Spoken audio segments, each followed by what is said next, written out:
Dear students, in previous lecture,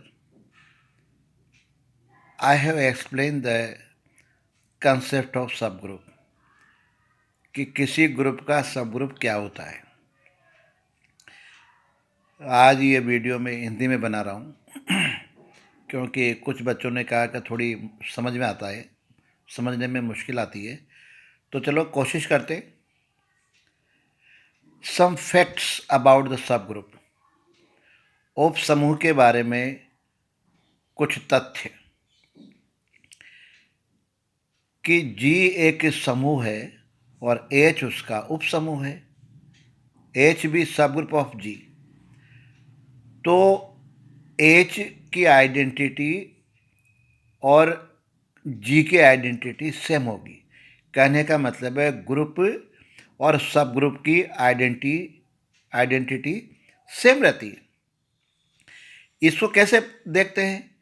मान लीजिए E be identity of H and A be any element of subgroup by concept of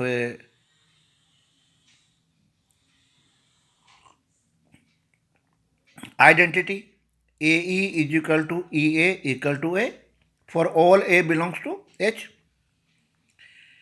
AE equal to EA equal to A for all A belongs to G because every subgroup is subset of group. So the equality holds good here. This shows that E is the identity of the group G. Initially प्रारंभ में हमने माना था कि E H की identity है और हमने ये सिद्ध कर दिया कि ई जी की भी आइडेंटिटी है। तो हम ये कह सकते हैं कि सब ग्रुप और ग्रुप की आइडेंटिटी एक जैसी होगी, चाहे किसी ग्रुप के 1000 सब ग्रुप हो, उप समूह हो, परंतु उन सब की आइडेंटिटी या तत्समक अवयव हमेशा वही होंगे जो जी का होगा।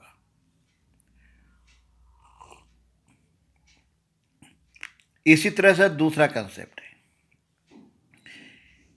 कि सब ग्रुप के अंदर किसी एलिमेंट का इन्वर्स जो होगा वही एलिमेंट जी के अंदर भी होगा। मतलब किसी एलिमेंट का इन्वर्स जो एच में है वही जी में होगा। इसको प्रूव करने के लिए हम दो एलिमेंट ले लेते हैं। A and B belongs to H और माना कि ए बी का इन्वर्स है। नहीं, ए एलिमेंट माना और बी उसका इन्वर्स है, तो इन्वर्स का प्रॉपर्टी लगा देते हैं। A B is equal to B A equal to identity by definition of inverse. A and B belongs to G, so ये कंसेप्ट, ये इक्वलिटी वहाँ भी ट्रू होगी। इसका मतलब है B is also inverse of A and G. तो ये थ्योरम हमारे पास ट्रू हो गई। अब एक कन्फ्यूजन आता है, उसको अपन दूर करते हैं कि जी के मान लीजिए एच और के दो सब ग्रुप्स हैं, तो उनके प्रोडक्ट में कितने एलिमेंट होंगे और कैसे एलिमेंट होंगे। तो डेफिनेशन में H K equal to small H small K such that small H belongs to H और small K belongs to K. ज़्यादा क्लियरिटी के लिए हम यूँ मानते हैं कि एच के अंदर मान लीजिए एम एलिमेंट्स हैं, एच वन से लेकर एच एम तक, और के अंदर एलिमेंट है के वन से लेकर के एन तक। अब एक एलिमेंट लेते हैं एच का, कैपिटल एच का, उसको सभी के सभी एलिमेंट से ऑपरेट करते हैं। फिर दूसरा एलिमेंट लेते हैं, फिर सभी से ऑपरेट करते हैं। ऐसे करते करते एच के अंदर जो एमथ एलिमेंट है उसको सभी के से गुणा करते हैं। अब इसमें देखते हैं कि क्लोजरनेस से अप्लाई करते हैं। कुछ एलिमेंट सेम होंगे, कुछ डिफरेंट होंगे, तो सेट के अंदर किसी एलिमेंट को हम रिपीट नहीं करते हैं, अलग अलग लिखते हैं। इसलिए जो इक्वल है, जो आइडेंटिकल है, आफ्टर अप्लाइंग द क्लोजरनेस, सर्वरता का नियम लगाने के बाद में जो अलग अलग एलिमेंट आते हैं वही एच के एलिमेंट होंगे।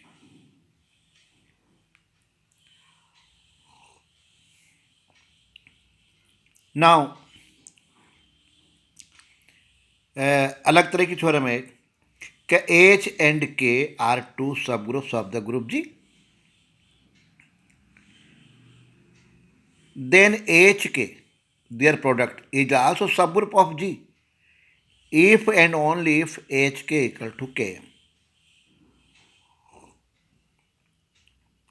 ये IFF लिखा रहता ना, इफ, इसका मतलब है इफ एंड ओनली इफ, और हिंदी में यदि बोलते हैं तो यदि केवल यदि। इसका मतलब होता है कि ये जो IFF है इसके पहले और बाद में अलग अलग स्टेटमेंट होते हैं। तो पहला स्टेटमेंट लेकर चलते हैं और दूसरा बाद वाला स्टेटमेंट प्रूव करते हैं, फिर बाद वाला लेते हैं और पहले वाला स्टेटमेंट प्रूव करते हैं। तो एक तरह से ये दो थ्योरम हो जाती है। तो let us consider that H के सब ग्रुप ऑफ जी। हमने मान लिया पहले कि एच के जी का एक सब ग्रुप है, तो हमें शो करना है H K equal to K H. तो since H K whole inverse equal to H K, क्योंकि ये थ्योरम है H is subgroup of G, तो एच और एच इनवर्स बराबर होते हैं, इसलिए एच के इनवर्स इक्वल टू एच के। क्यों? क्योंकि एच के एक सब ग्रुप है, हमने ले रखा है शुरू में।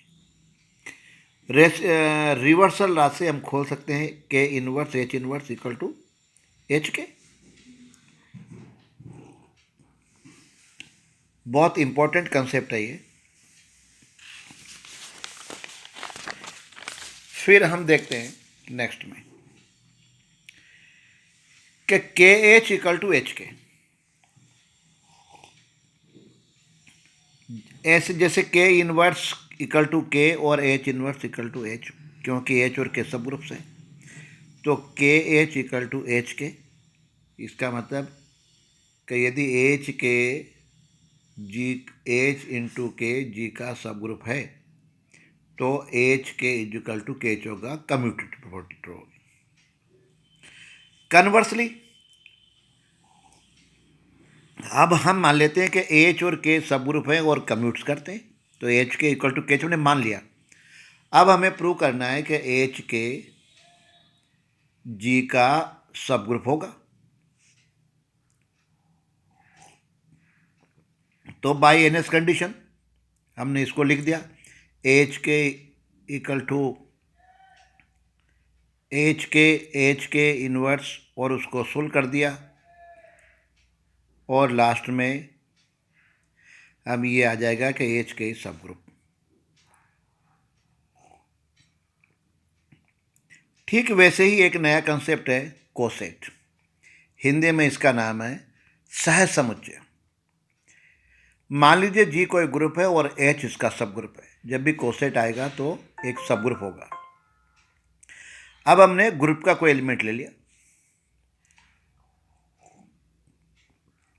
तो पहला लिखा हमने small A H equal to A H for all H belongs to H is the left coset of H in G, और ऐसे H A equal to H A right side में for all H belongs to H, right coset.